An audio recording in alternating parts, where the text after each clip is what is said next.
What's up, you guys? My name's Grady. I'm back with another video, and I listen to country music on this channel and whatever else I want to listen to. And today I'm going to check out two songs in this reaction because they're like right up near the top of iTunes today. And there's a new one from Kane and a new one from Carrie Underwood. I'm just going to do this really quick. I'm probably not going to like spend a ton of time editing this video, so I might not even talk through my reactions. I might just listen to the songs and talk about them afterwards. Just because I recorded a really long video that now I will post tomorrow already, and I just don't got time. This is my hobby, not my job. So, but I love doing it. Anyway, I'm gonna listen to both these songs, let you guys know what I think. First up, let's do Kane Brown's new one, Homesick. And I probably don't need to tell you, I've not ever been a big Kane Brown fan. I feel like the whole promise of Kane Brown was he was going to be this like traditional singer, and then he's just made like really crappy, trappy douche music. But this is his new one, Homesick. Got a standard snap track, but kind of this like more than words sounding guitar, which isn't bad. Dancing in the kitchen, just laughing at the dogs. When you're whispering and reason why I'm homesick, feeling though we don't quit. This is a smash. You know it by the first chorus.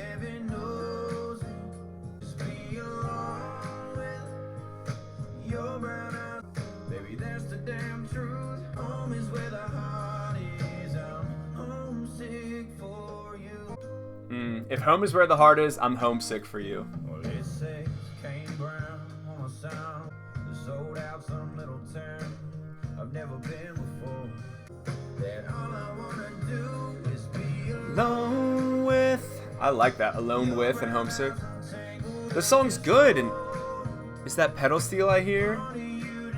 And actual guitars? I love it. Do you all hear what's happening? This is a fiddle. This is a rare instrument known as a fiddle. Now, you might not be familiar with it if you haven't seen it or heard it in any country songs for the last decade, but that used to be a very, very common species in these parts.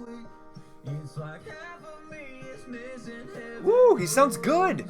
What's happening? Why is a good Kane Brown song in existence? This is awesome.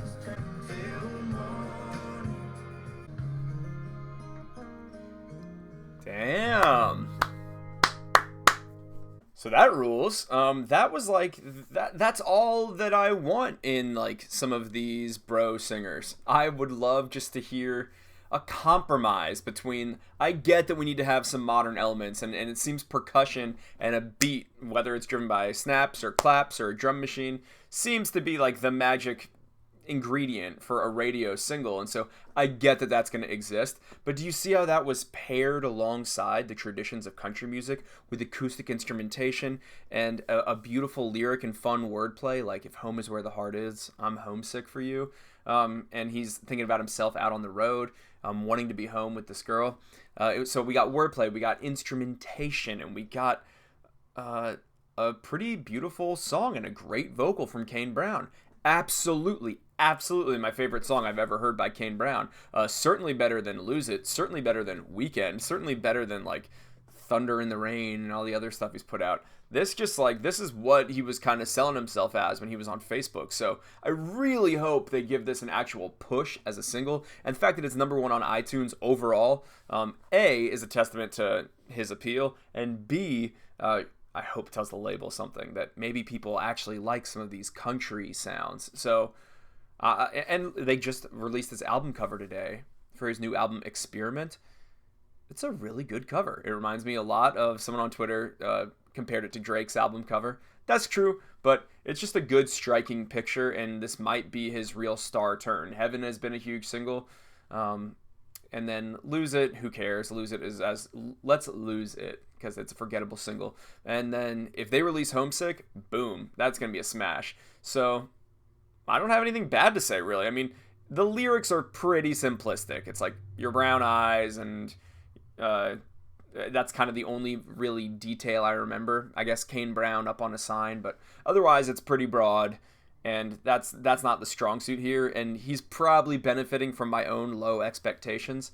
But I'll give the song 7.5 out of 10. I thought it was really pretty to listen to, and I'd be happy to hear that on radio. It's kind of in the same category that I would say something like Shotgun Rider by Tim McGraw is in, where it's a fusion of modern sounds and traditional sounds, and that's awesome. Or something like John Party, like Heartache on the Dance Floor.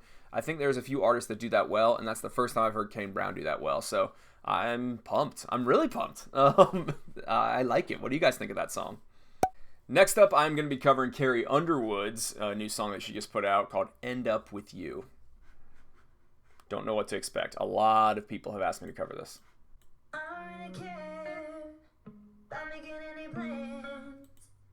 I'm having the sinking feeling I had at the start of when I heard Chris Young's Losing Sleep, where I was like, oh gosh. Where it was like, light a candle. It's giving me that same, like, trying to be a pop song vibe. Leave it up in the air. Give it up to chance. Like kind of a Chainsmokers vibe almost.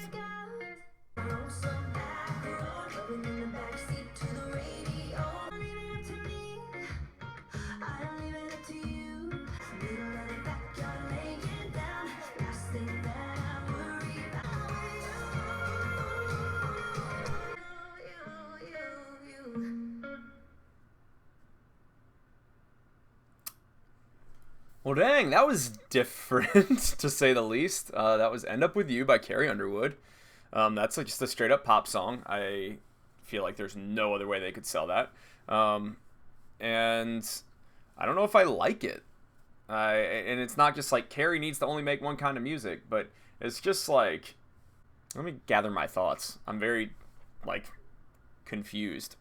I'm also confused how I liked a Kane Brown song more than a Carrie Underwood song on first listen. This is like, quite a role reversal. So let me just say some objective things about that song.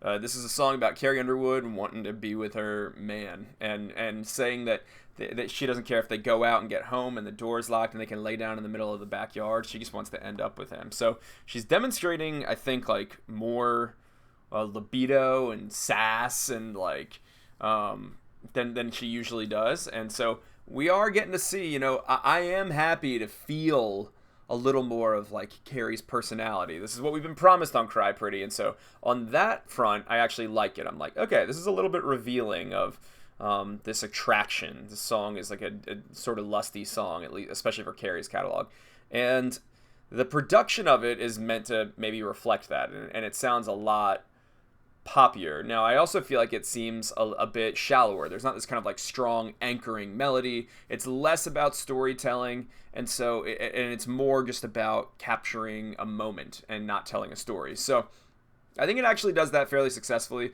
and I think it's got a vibe, but I feel like it feels like a kind of also ran pop song. This doesn't feel like it could hold a candle to like current pop music, and it also just feels like it doesn't have a home in country music, and it also just feels not especially profound. So I don't know. I don't quite know what to do with it. I'm not grading it as a country song. I'm just grading it as a normal song, I guess, just a pop song. And if this were just a pop song, I guess I'd give it like a 5 out of 10. I don't know what to do with Cry Pretty at this point. Like, the album. We have Cry Pretty, Love Wins, and this. And they all feel like they're from sort of different universes. So hopefully there's enough, like, connective tissue in there that they can make those all work together in an album. But we will see. So that's my take on these two tracks. Let you guys let me know what you think of these songs and what your takes are on these. Okay, that's it for me. I told you this is going to be a fast video, and I got to go, get on with my weekend. Bye.